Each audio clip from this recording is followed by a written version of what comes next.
నమస్కారం city news తెలుగుకి స్వాగతం. ముందుగా ముఖ్యాంశాలు.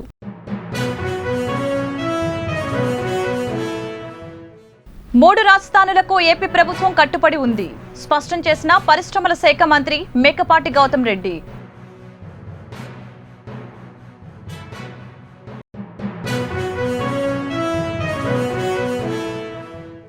సుప్రీంకోర్టు నూతన న్యాయమూర్తులు 9 మంది ప్రమాణ స్వీకారం.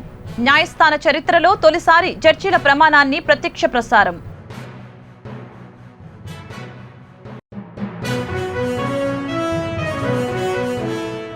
ఉత్తరాంధ్రను భక్షించిన వాళ్లే రక్షణ అంటున్నారు. మండిపడిన వైఎస్ఆర్సీపీ ఎమ్మెల్యే గుడివాడ అమర్నాథ్.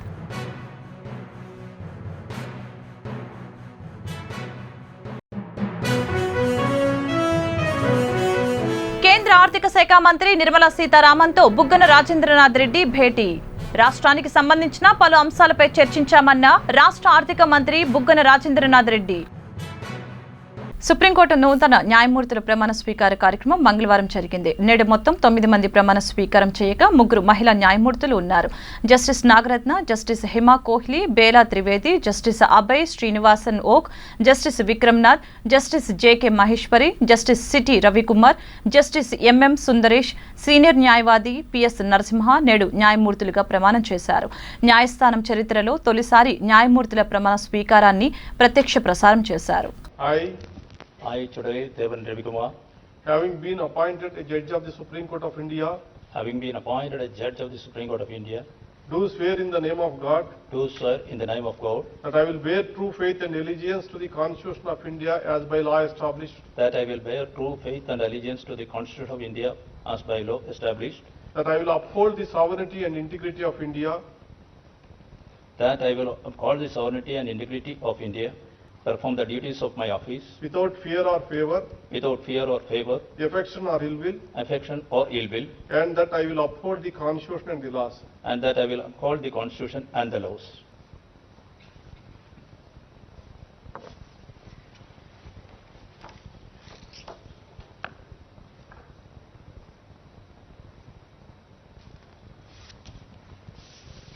Congratulations. కేంద్ర ఆర్థిక మంత్రి నిర్మలా సీతారామన్తో ఆంధ్రప్రదేశ్ ఆర్థిక శాఖ మంత్రి బుగ్గన రాజేంద్రనాథ్ రెడ్డి మంగళవారం భేటీ అయ్యారు. రాష్ట్రానికి సంబంధించిన పలు అంశాలపై చర్చించారు. అనంతరం బుగ్గన రాజేంద్రనాథ్ రెడ్డి మాట్లాడుతూ అన్రాక్ అల్యూమినియం కంపెనీ వివాదాన్ని పరిష్కరించేందుకు ప్రయత్నిస్తున్నట్లు తెలిపారు. అన్రాక్ కంపెనీ అంతర్జాతీయ న్యాయస్థానంలో ఉన్న ఆర్బిట్రేషన్ కేసుపై చర్చించినట్లు బుగ్గన చెప్పారు. ఆ సంస్థకు అవసరమైన బాక్సైట్లను సరఫరా చేసేలా ఏర్పాట్లు చేస్తున్నామని అన్నారు. షిమ్లా పర్యటన ముగించుకొని ప్రత్యేక విమానంలో గన్నవరం ఎయిర్పోర్టుకు సీఎం కుటుంబం మంగళవారం మధ్యాహ్నం చేరుకుంది.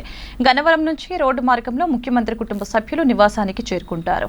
రేపు ఎల్లుండి ముఖ్యమంత్రి వైఎస్ జగన్మోహన్ రెడ్డి కడప జిల్లా పర్యటనకు వెళ్లనున్నారు.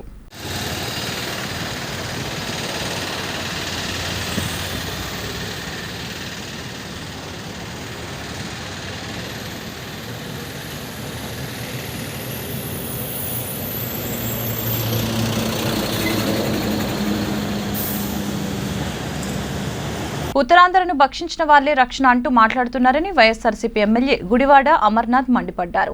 మంగళవారం ఆయన మీడియాతో మాట్లాడారు. ఉత్తరాంధ్ర రక్షణ వేదిక పేరిట ఒక సమావేశం నిర్వహించడం వాస్తవానికి చాలా ఆశ్చర్యాన్ని కలిగించింది. ఎందుకంటే టీడీపీ నాయకులు మాట్లాడేటువంటి విధానం, మాట్లాడినటువంటి అంశాలు అవన్నీ చూసిన తర్వాత ఈ ప్రాంత ప్రజలకి ఒక పక్క ఆశ్చర్యం, ఓ పక్క అసహ్యాన్ని కూడా కలిగించేటువంటి విధంగా వారు మాట్లాడినటువంటి తీరును చూశాం. ఉత్తరాంధ్రని భక్షించిన వాళ్ళే ఈరోజు ఉత్తరాంధ్రని రక్షించాలని చెప్పి మాట్లాడినటువంటి తీరు చూసిన తర్వాత అసలు వీరి గురించి ఈ ప్రాంతంలో ప్రజలు ఏమనుకుంటున్నారో అనేటువంటిది కనీస జ్ఞానం, ఇంగిత జ్ఞానం లేకుండా, కనీసం సిగ్గు లేకుండా మాట్లాడినటువంటి తీరు చూస్తే వాస్తవానికి ఆశ్చర్యాన్ని కలిగిస్తుంది. ప్రజలు స్థానిక సంస్థల ఎన్నికల్లో టీడీపీ నేతలకు తగిన బుద్ధి చెప్పినా సిగ్గు రాలేదని అన్నారు.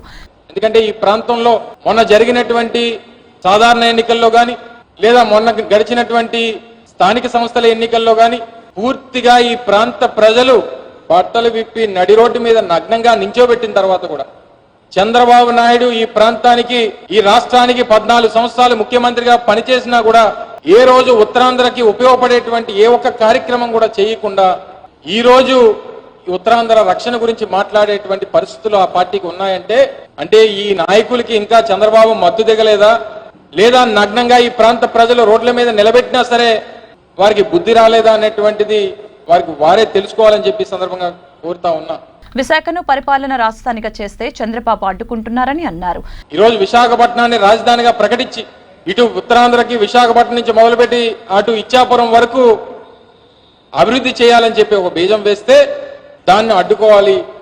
ఏ రకంగా దాన్ని ఈ ప్రాంతానికి అభివృద్ధి లేకుండా చేయాలనేటువంటి ఒకే ఒక తపంతో పనిచేస్తున్నటువంటి ఆ పార్టీ సమావేశం ఎక్కడన్నా ఒక ప్రాంతంలో ఈ ప్రాంతంలో అభివృద్ధి చేయాలన్నా, ఈ ప్రాంతంలో ఏదైనా ఒక ఇటుక వేయాలన్నా కోర్టులకు వెళ్ళి కోర్టులను ఆశ్రయించి అక్కడ కోర్టుల ద్వారా అడ్డంకులు సృష్టించేటువంటి కార్యక్రమం చేస్తుంది ఈ తెలుగుదేశం పార్టీ కాదా అని అడుగుతా ఉన్నాం. విశాఖ అభివృద్ధిని టీడీపీ నేతలు కోర్టులో కేసులు వేసి అడ్డుకోలేదా అని ప్రశ్నించారు. రానున్న రోజుల్లో విశాఖ సముద్రంలో కలిసిపోతుందని తప్పుడు ప్రచారం చేశారని అన్నారు.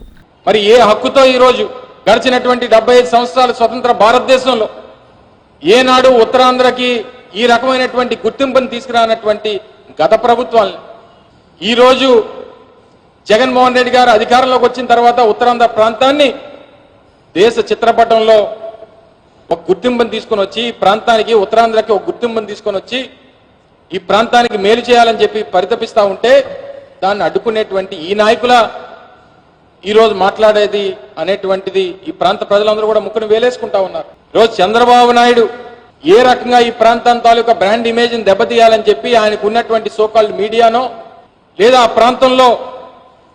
ఈ ప్రాంతంలో ఉన్నటువంటి వారి నాయకుల చేతనో లేదా వారికి ఉన్నటువంటి పత్రికల చేతనో విశాఖపట్నం తాలూకా బ్రాండ్ ఇమేజ్ని ఏ రకంగా దెబ్బతీయాలనేటువంటి ఒకే ఒక తపనతో, ఎందుకంటే ఉత్తరాంధ్ర ప్రాంతానికి ముఖద్వారంగా ఉన్నటువంటి విశాఖపట్నాన్ని చంద్రబాబు నాయుడు తాలూకా ఆలోచనల్ని కాపాడాలని, చంద్రబాబు నాయుడు చేస్తున్నటువంటి రియల్ ఎస్టేట్ వ్యాపారాలను కాపాడాలని, లేదా చంద్రబాబు నాయుడు ఎంపిక చేసుకున్నటువంటి తన సొంత రాజధాని అయినటువంటి అమరావతిని ఆ ప్రాంతంలో జరుగుతున్నటువంటి రియల్ ఎస్టేట్ వ్యాపారాన్ని కాపాడుకోవాలని చెప్పి విశాఖపట్నం అనువైనటువంటి ప్రాంతం కాదు, విశాఖపట్నంలో తుఫాన్లు వస్తాయి, విశాఖపట్నంలో హుదూద్దాన్ సైక్లోన్లు వస్తాయి, ఈ ప్రాంతంలో రైల్వే జోన్ ఏర్పాటు చేస్తే ఇబ్బందికరమైనటువంటి పరిస్థితులు ఉంటాయని చెప్పి అదే తెలుగుదేశం పార్టీకి చెందినటువంటి పార్లమెంట్ సభ్యులతో లేఖలు రాయించినటువంటి సందర్భాలు మర్చిపోయారని అడుగుతా ఉన్నాం.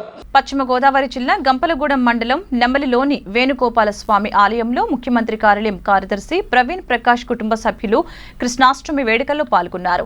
మధ్యప్రదేశ్లో చేసుకోవాల్సిన కృష్ణాష్టమిని ఇక్కడ జరుపుకుంటున్నారు. ఉదయం స్వామివారికి పంచామృతాభిషేకాలు నిర్వహించి నూతన వస్త్రాలు, ఆభరణాలు, పుష్పాలతో అలంకరించారు. దేవస్థానం పాలక ధర్మకర్తల మండలి చైర్మన్ కావూరి శశిరేఖ, ఆలయ సహాయక కమిషనర్ ఎన్ సంధ్య ఆలయ మర్యాదలు చేశారు. నా ప్రాంతంలో పుట్టి నుంచి జన్మాష్టమి అంటే చాలా పెద్ద ఫెస్టివల్. అంటే ఎందుకంటే మథుర కానీ బృందావన్ ఉత్తరప్రదేశ్ రాష్ట్రంలో ఉంది కాబట్టి చిన్న నుంచి మా సంప్రదాయం ప్రతి జన్మాష్టమి రోజు మనమందరూ పేరెంట్స్తో సహా టెంపుల్కి వెళ్ళడం. ఈరోజు లక్కీగా మా పేరెంట్స్ కూడా మా ఆంట్ మా అంకల్ కూడా ఇక్కడ విజయవాడ వచ్చారు, మాతో ఉన్నారు. ఉదయం లేచి అంటే వాళ్ళు అడిగారు, అంటే మన రాష్ట్రంలో ఆంధ్ర రాష్ట్రంలో పెద్ద కృష్ణ టెంపుల్ లార్డ్ వేణుగోపాల్ ఎక్కడ ఉంది అంటే నేమిలిలో ఉంది. అప్పుడుగా మనం డిసైడ్ అయ్యి ఇంకా 200 కిలోమీటర్ల ఉంటే కూడా వెళ్తాము. ఈరోజు నేను వచ్చాము, దేవుడు నాకు ఆ అవకాశం ఇచ్చారు. ఇది నా జన్మ సార్థమైంది లేక నేను భావిస్తాము. ఎందుకంటే అట్లా నేను ఎప్పుడు ఇక్కడ రాష్ట్రంలో ఉన్న పెద్ద వేణుగోపాల్ టెంపుల్కి నేను జన్మాష్టమి రోజు వెళ్తాము ఎప్పుడు అనుకోలేదు. దేవుడితో కూడా ప్రార్థన చేశాము. నాకు ప్రొఫెషనల్గా నేను ఏ ఉద్యోగం చేస్తున్నాము, principal secretary to chief minister ఉద్యోగం చేస్తున్నాము.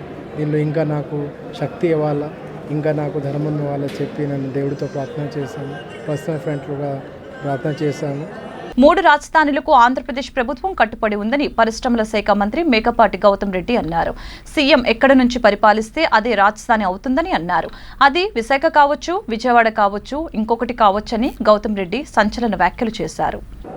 మా ముఖ్యమంత్రి గారు ఆ రోజు ఏం చెప్పారో అసెంబ్లీలో 2019 డిసెంబర్లో 3 క్యాపిటల్స్ గురించి, ఎకనామిక్ క్యాపిటల్ కానీ, ఎగ్జిక్యూటివ్ క్యాపిటల్ కానీ, అడ్మినిస్ట్రేటివ్ క్యాపిటల్ కానీ, అలాగే జ్యుడిషియల్ క్యాపిటల్ ఏం చెప్పామో దాని పట్ల there is no change in that. అంటే ఆల్రెడీ ముఖ్యమంత్రి గారు స్పష్టంగా చెప్పారు అసెంబ్లీలో, అది రాబోయే రోజులు ఎకనామిక్ క్యాపిటల్ వైజాగ్ కాదు. అంటే ఇది మన శ్రీబాగ్ ఒప్పందం ప్రకారం మనం ఆ రోజు ఏం చెప్పామో, ఆ రోజు ఆ రాష్ట్రం గత రాష్ట్రంలో మనం అదే ఉమ్మడి రాష్ట్రంలో ఉన్నప్పుడు ఆ శ్రీబాగ్ కన్వెన్షన్ ప్రకారం మేము పాటించాలని చెప్పి ఆ రోజు ముఖ్యమంత్రి గారు చెప్పారు. దాని ప్రకారమే మేము ఈరోజు ఈ 3 క్యాపిటల్స్ అనేది ఆర్టికులేషన్ కన్నా మేము చెప్పేది ఏంటంటే ఈరోజు జ్యుడిషియల్ క్యాపిటల్గా మనం ఈ శ్రీబాగ్ కన్వెన్షన్ ప్రకారం రాయలసీమలో పెట్టాలనుకున్నాము. అలాగే లెజిస్లేచర్ వచ్చి మనం విజయవాడ అనుకున్నాం. ఎకనామిక్ క్యాపిటల్ ఎగ్జిక్యూటివ్ క్యాపిటల్గా వచ్చి వైజాగ్ అనుకున్నాం అని చెప్పారు ఆ రోజు ముఖ్యమంత్రి గారు. దాని పట్లగానే మేము మీకు యాక్చువల్గా కాన్స్టిట్యూషన్లో ఆర్టికల్ ప్రకారం క్యాపిటల్ అనే సబ్జెక్టే లేదు. Wherever the CM is resident, that is where the capital is. ఆయన ఎక్కడే ఉంటే that is where is the secretariat and the capital. Capital is where ఏంటంటే అడ్మినిస్ట్రేటివ్ ముఖ్యమంత్రి గారు ఎక్కడ ఉంటారో, వాళ్ళు ఆయన ఎక్కడ పనిచేస్తారో that is where is the secretariat. అది పులివెందుల కావచ్చు, విజయవాడ కావచ్చు, లేకపోతే రేపు వైజాగ్ కూడా కావచ్చు. హిందూ ధర్మ సంస్కృతిని కాపాడటంతో పాటు అంతర్జాతీయంగా భక్తులు స్వామిని దర్శించుకునే అవకాశాలు కల్పించినందుకు కోటప్పకొండలోని త్రికోటేశ్వర స్వామి దేవస్థానానికి అరుదైన గుర్తింపు లభించింది. హైదరాబాద్కు చెందిన HYM international certification private limited సంస్థ ప్రతినిధి ఆలపాటి శివయ్య ISO ధృవపత్రాన్ని ఆలయ వంశపార్యంపర్య ధర్మకర్త మల్రాజు వెంకట్రామకృష్ణ కొండలరావుకు అందజేశారు. ఈ సందర్భంగా నర్సరావుపేట ఎమ్మెల్యే గోపిరెడ్డి శ్రీనివాసరెడ్డి మాట్లాడుతూ ప్రసాదాల నాణ్యత, పరిశుభ్రత తదితర అంశాల్లో ఆలయానికి గుర్తింపు సాధిస్తామని తెలిపారు. ఈవో అన్నపురెడ్డి, రామకోటిరెడ్డి ఆలయ సిబ్బంది ఈ కార్యక్రమంలో పాల్గొన్నారు.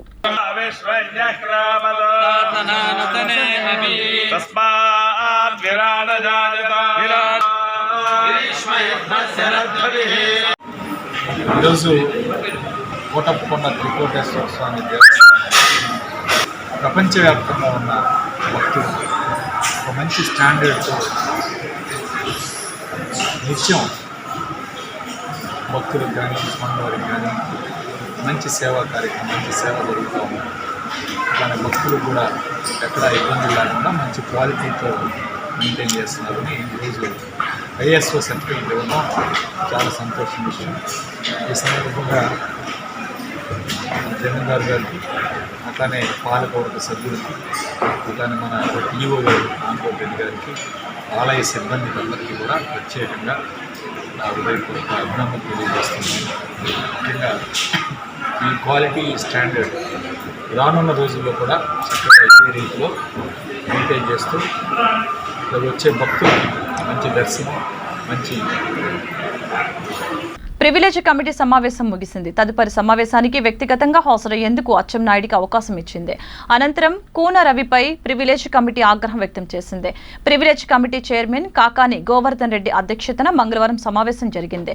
వ్యక్తిగత కారణాలతో హాజరు కాలేనని అచ్చెన్నాయుడు సమాచారం అందించారు. వచ్చే నెల 14న హాజరు కావాల్సిందిగా అచ్చెన్నాయుడికి నోటీసులు ఇచ్చారు. కూన రవిని వ్యక్తిగతంగా హాజరు కాకపోవటాన్ని ప్రివిలేజ్ కమిటీ తీవ్రంగా పరిగణించింది. ఏపీలో వ్యాక్సినేషన్ స్పెషల్ డ్రైవ్ కొనసాగుతూ ఉంది. 18 ఏళ్లు పైబడిన వారికి తొలి డోసు, రెండో డోసు అందిస్తున్నారు. వ్యాక్సినేషన్ స్పెషల్ డ్రైవ్ కోసం 2500కి పైగా కేంద్రాలను ప్రభుత్వం ఏర్పాటు చేసింది.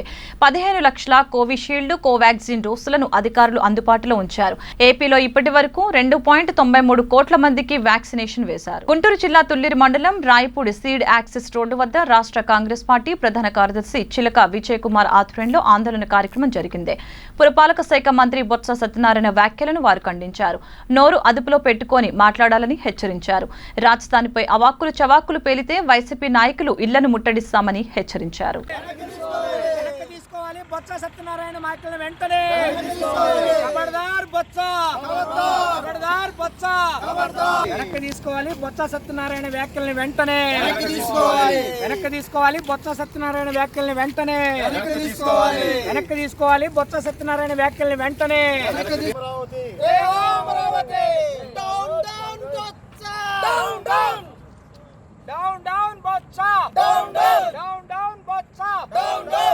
బొత్స సత్యనారాయణ గారు అమరావతిని విశాఖపట్నానికి తీసుకుపోవడం తథ్యమా? ఎవడు అడిగాడయా నిన్ను అమరావతి గురించి? అసలు నీకెవడు చెప్పాడు అమరావతిలో ఉన్న బాధలు? నీకు చేతనైతే, నీకు దమ్ముంటే నువ్వు విశాఖపట్నంలో ఉన్నటువంటి ఉక్కు ఫ్యాక్టరీ గురించి మాట్లాడు, విశాఖ ఉక్కు గురించి మాట్లాడు. విశాఖ ప్రజలు అడుగుతున్నారు మిమ్మల్ని, విశాఖ ఉక్కును కాపాడండి అని. దాని మీద మాట్లాడు. కాబట్టి బొత్స సత్యనారాయణ గారు ఇట్లాంటి అవాకులు చవాకులు పేల్తే మాత్రం నువ్వు అసెంబ్లీలో అడుగు పెట్టాలి, మా ఊళ్ళ మీద నుంచి వెళ్ళాలి. కబడ్దార్, నువ్వు జాగ్రత్త, వ్యతిరేకతని ఎదుర్కోక తప్పదని చెప్తా. ఇంకొకసారి ఇటువంటి వ్యాఖ్యలు మాట్లాడావో నిన్ను అసెంబ్లీలో కాంగ్రెస్ పార్టీ అడుగు పెట్టనివ్వదన్న సంగతి బొత్స సత్యనారాయణకి తెలియజేస్తా ఉన్నాం. గుంటూరు జిల్లా మాచర్ల మండలంలోని పర్యాటక ప్రాంతమైన ఎత్తిపోతల జలపాతంకు వరద ప్రవాహం పెరిగింది. గత 2 రోజులుగా కురుస్తున్న భారీ వర్షాలకు పర్యాటక కేంద్రం ఎత్తిపోతల జలకలను సంతరించుకుంది. ఎగువన వర్షాలు పడుతూ ఉండటంతో వాగులు, అటవీ మార్గాల ద్వారా వరద నీరు ఎత్తిపోతలకు చేరుకుంటుంది. దీనితో ఎత్తిపోతల 70 అడుగుల ఎత్తు నుంచి నీరు కిందకు ప్రవహిస్తోంది. జలపాత అందాలను చూసేందుకు పర్యాటకులు ఎత్తిపోతల జలపాతానికి చేరుకుంటున్నారు.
సంచలనం సృష్టించిన టాలీవుడ్ డ్రగ్ కేసులో ఈడీ విచారణ ప్రారంభమైంది. ప్రముఖ దర్శకుడు పూరి జగన్నాథ్ హైదరాబాద్లోని ఈడీ కార్యాలయంలో విచారణకు హాజరయ్యారు.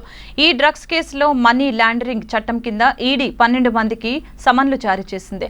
ఇందులో భాగంగా తొలి రోజు పూరి జగన్నాథ్ విచారణకు హాజరయ్యారు. ఈడీ అధికారులు ఆయన్ను ఆరా తీస్తున్నారు.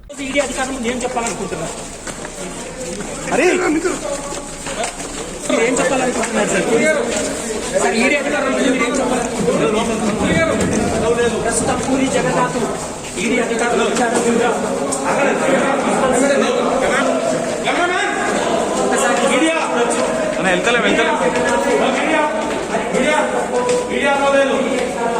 అన్ని పథకాలు అమలు చేయడంలో చిత్తూరు జిల్లా మొదటి స్థానంలో ఉండటం చాలా సంతోషంగా ఉందని మంత్రి మేకపాటి గౌతమ్ రెడ్డి అన్నారు.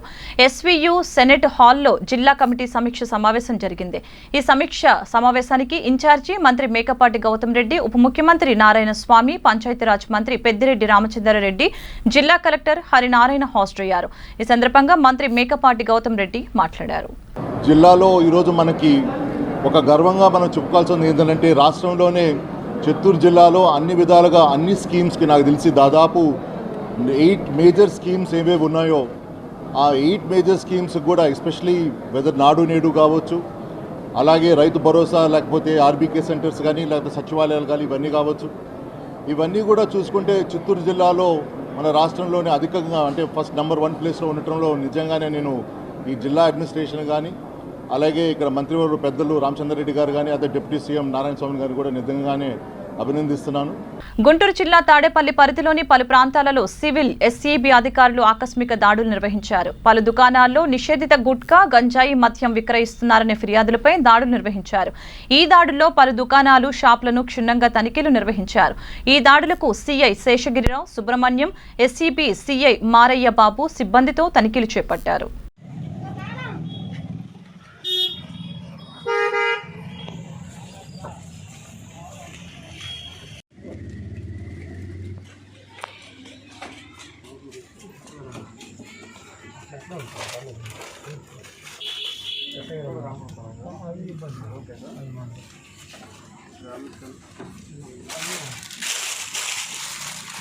పొన్నూరు పట్టణంలో మంగళవారం Tenali sub collector doctor Nidhi Meena ఆయా సచివాలయాలను తనిఖీ చేశారు. సచివాలయాల పరిధిలోని వ్యాక్సినేషన్ కార్యక్రమాన్ని పరిశీలించారు.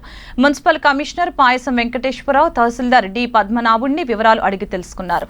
వ్యాక్సినేషన్ కార్యక్రమం 100% విజయవంతంగా చేయించాలని సూచించారు. అనంతరం వీవర్స్ కోఆపరేటివ్ సొసైటీ సభ్యులతో మాట్లాడి వారి సమస్యలు పరిష్కరిస్తామని హామీ ఇచ్చారు.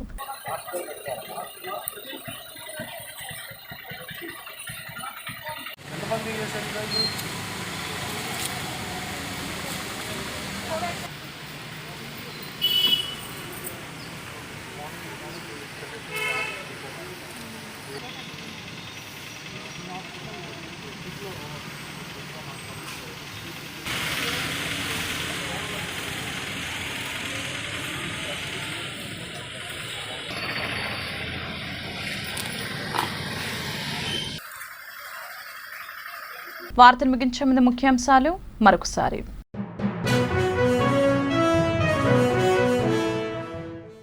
మూడు రాజధానులకు ఏపీ ప్రభుత్వం కట్టుబడి ఉంది. స్పష్టం చేసిన పరిశ్రమల శాఖ మంత్రి మేకపాటి గౌతమ్ రెడ్డి.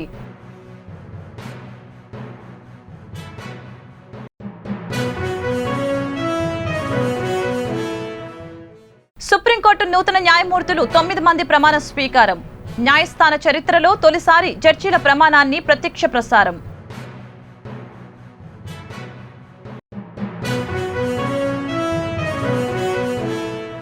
ఉత్తరాంధ్రను భక్షించిన వాళ్లే రక్షణ అంటున్నారు. మండిపడిన వైఎస్ఆర్సీపీ ఎమ్మెల్యే గుడివాడ అమర్నాథ్.